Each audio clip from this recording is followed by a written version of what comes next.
Hindu pilgrims पे जो आतंकवादी हमला हुआ और उसके बाद जो जम्मू क्षेत्र में ही 3 और आतंकवादी एक्टिविटीज़ हो गई, घटनाएं घटी। ये सारी घटनाएं मानवता के खिलाफ तो जघन्य अपराध है ही। नई सरकार बनने के बाद नई सरकार के सामने जम्मू कश्मीर की जो सिचुएशन है, वस्तुस्थिति है, उसका भी एक प्रमाण है। भारत सरकार ये कहने का प्रयत्न करती है कि वो अब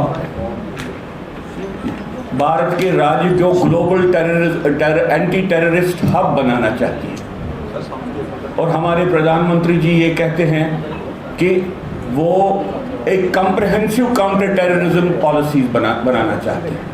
सर आप सामने देखो, मैं नहीं समझता हूँ जिस तरीके की सोच इस सरकार में पहले भी थी जम्मू कश्मीर में आतंकवाद का मुकाबला करने के लिए, उस सोच को बदले बगैर वो यहाँ पे आतंकवाद का किसी भी रूप में प्रतिकार कर सकते हैं।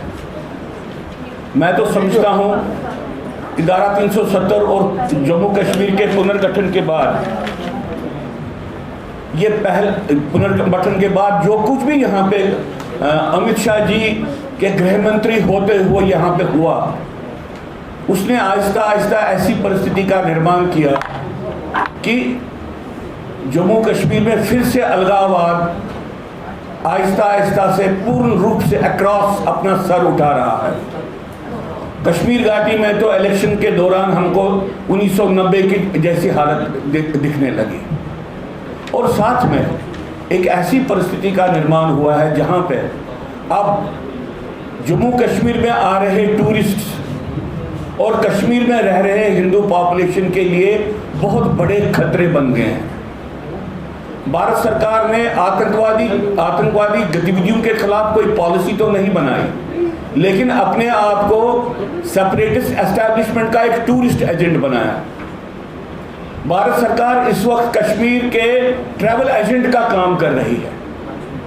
वो आतंकवाद का मुकाबला करने के लिए कोई ऐसी योजना हमारे सामने नहीं ला रही है कि हम समझे कि कोई बदलाव आया है।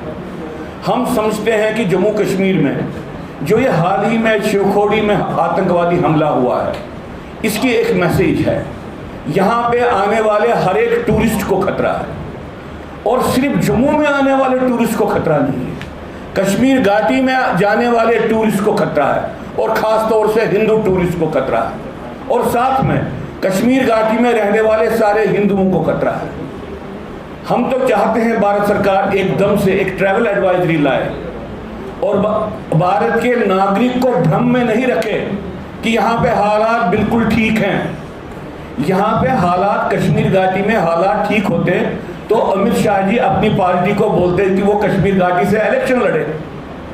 ये पहली बार हुआ है जम्मू कश्मीर में इलेक्शन की प्रोसेस जब से शुरू हो गई तब से आज तक पहली बार हुआ है कि दोनों राष्ट्रवादी पार्टियों ने ग्रेटर मुस्लिम कश्मीर के क्षेत्र से अपने आप को निकाल दिया।